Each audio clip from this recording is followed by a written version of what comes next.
You're listening to the Money Mike Syndicated Radio Podcast. How we doing? How we doing? It's a beautiful day. San Francisco 49ers. That's what I want to talk about. You know, you got Robert Saleh as the defensive coordinator coming in, a high-paid defensive coordinator, right? This is Shanahan's third defensive coordinator in 3 years, right? Actually, I believe Robert Saleh is going to be the head coach. I thought they were bringing in head coaches, but they flunked, right? Staley flunked out the building. Brought him in for the Chargers, couldn't even call it. But here's where I'm going with this. We're talking about Myles Garrett. 49ers don't need Myles Garrett, right? If you hired Robert Saleh, why would you start going out spending money on free agents when he's got to go pick and build the defense, right? So Myles Garrett is not going to help you. It's going to cost you a bunch of draft picks. And the 49ers got a lot of holes. They got a lot of holes. Now, here's what I see. I think the 49ers need to revisit. It came up, and they need to revisit a couple players, right? So you got Trey Lance's cheap money, right? But Trey Lance can do something that Brock Purdy can't do, and that's get you in the end zone when you got to get in there down deep. Because you got to switch that up, and you got to go RPO. And if you're not going to let Brock Purdy go RPO, you need to bring Trey back for cheap money, right? Because it's cheap money. Now, the other player I'm going to talk to you about, and this was a little bit more serious, right? The 49ers need to take a good, hard look at Ahkello Witherspoon. And I'm going to say it, right? Saleh, you drafted him. You drafted him. You picked him in the third round. Ahkello Witherspoon played really good football. Now, you got Lenore, you got a big corner over there that you can't afford, right? It's $20 million a year, $15, $18 million a year. You can't afford that. Witherspoon, the maturation process, and let me tell you what happened. So Witherspoon gets released from the 49ers, goes over there to the Pittsburgh Steelers, right? Plays football, goes over there to LA Rams. Now, he really learned how to play really good football under Mike Tomlin. I really believe that because Mike believes in blocking and Mike believes in tackling, right? So Witherspoon, and then on top of that, the 49ers needed to win a game. Witherspoon shut them down, right? So you got a market value, and here's how the NFL works, and here's where the problem comes in. In the NFL, they slot every player's salary, right? You got him marked in there at minimum, league minimum. Okay, that's where we can get him league minimum. But Ahkello Witherspoon is not a league minimum player anymore. He came back, and he had a real interesting agreement, and I'll share this. You know, and he didn't want to come on the 53 without being a starter. He said, look, Sean, I want to come out here on the 53. I want to contribute, and I want to be a starter because I'm a starter in this league, and that's what he is.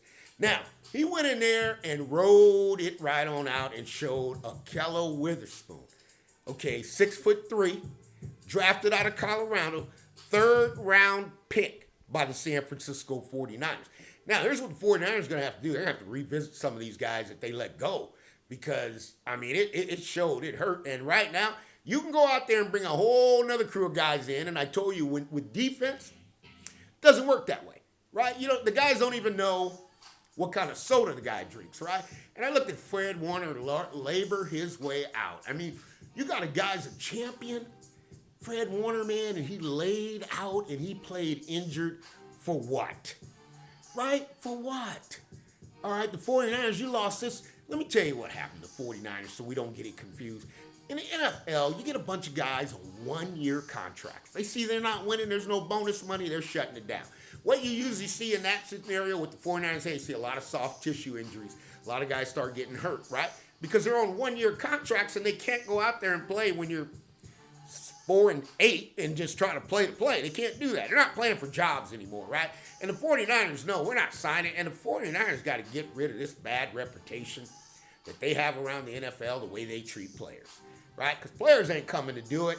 And you got Robert Saleh back, but man, I'm telling you, Robert Saleh came back. 49ers had to pay more money, right? He probably combined Staley and Sorensen's salary together, right?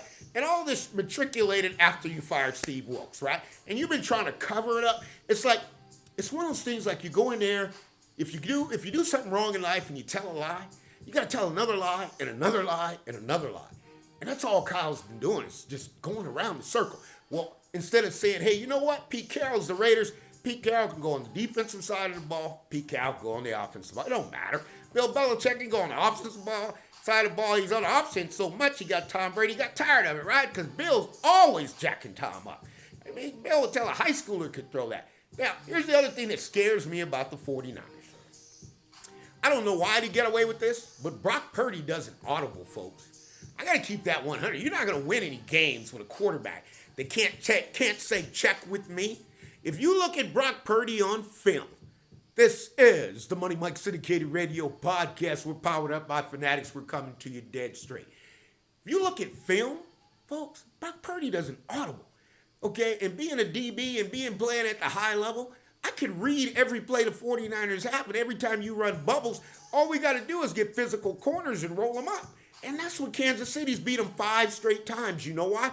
We'll match your tight end. We're going to roll up the corners, and we're going to come after you. And every time they try to bubble, Kansas City beats them. It's a tough game. Kyle's good, but Kyle's antiquated. Okay? Kyle's good, but Kyle's antiquated. What do I mean? If you watch Andy Reid, what he did with Alex Smith and what he's done with Patrick Mahomes and year in and year out, how he has to go get additional players and fill them in, 49ers are still trying to holding on to the same players. That's a bad deal, folks, because what you're going to do is give a bunch of guys a bunch of money that can't play anymore, right? Because you're basing it off the loyalty of past years.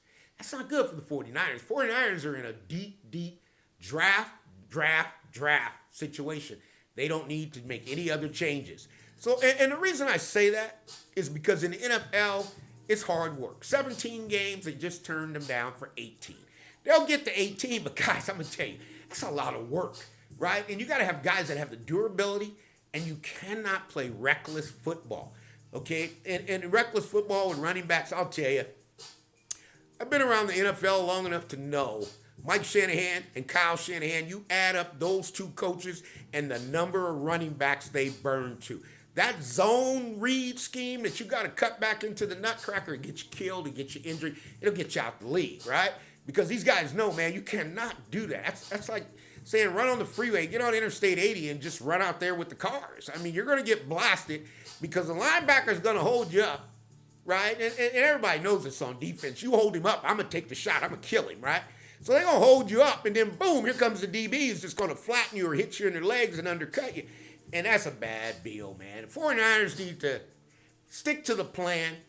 Robert Saleh's been brought here for a reason. Let Robert Saleh do his job, okay? And if you wanted to go out and chase a bunch of free agents, then guess what, folks? You didn't need Robert Saleh. You could have did that without Robert Saleh, right? Robert Saleh can build this thing from the ground up. That's what he did before. He'll do it again. Right? He takes rookies and makes them into football players. Slow down. There's no rush. The 49ers are not going to go 15-2 next year. It's a building process. You got to win on defense. Defense builds. And the defensive guys run like a pack of dogs. So I can tell you this right now. John Lynch, Robert Saleh see eye to eye. John Lynch, Kyle Shanahan do not see eye to eye. And they can continue to fake it till they make it. They got the guy back in there they wanted. Nick Sorensen should have never been promoted. And if Kyle promoted that guy to run the defense and brought in Staley and it didn't work, what else are you looking for out of the 49ers? It is what it is. And then they came back and said something really interesting. They said, well, if the 49ers let go of Kyle Shanahan, he's going to have a job right away. Well, that's what's supposed to happen, right? That's what's supposed to happen, folks. Because you get a job right away doesn't mean you're going to win. How many guys got jobs right away? Mike McCarthy got a job, right? You get these guys getting jobs that don't win, all right? And so at the end of the day, why not send him somewhere else and let another guy come in? And, you know, the QBX, I'm going to tell you, I don't know how, because Mike, okay, QBX and the Shanahans, man, that's an interesting story. Because, you know, Mike, let me tell you about the Booth story. I've been around long enough, I'm going to tell you the Booth story, right? And where Kyle Shanahan got the Booth story. For there's a while that, you know, Gary Kubiak's calling the plays out of the stands, right? He's calling him, he's up in the booth. And here comes Mike Shanahan, Gary Kubiak, I need you down on the field, right? So here comes that's that old blubber saying, hey, it's going to help you by being on the field, right? That's a lie, folks. That's not even close, right? So what does he do? Kyle says, hey, Steve Wilkes, I need you on the field. Folks, if you've been around the NFL long enough, it's a repeated process. It's a copycat league, right? So now you get in here, you got a new offensive coordinator, right? You got a new defensive coordinator. And I know Gary Kubiak is not putting his son's hands in Kyle's hands, right? I mean, him and Mike can argue all day and argue together, but Gary's going to run this offense for the 49ers. Kyle's not, right? And I'm going to let you know that in advance, right? Kyle's job now is to show the 49ers he can coach both sides of the football. If he can't do that, Robert Saleh, let's play football, right? That's the end of the day, folks. This is the Money Mike Syndicated Radio Podcast. We thank you for tuning in. We're enjoying every minute of it. We got some exciting things coming your way, and we'll always say, all things are possible to those who believe. And if you believe, you shall achieve. This is the Money Mike Syndicated Radio Podcast. We're going to see you soon.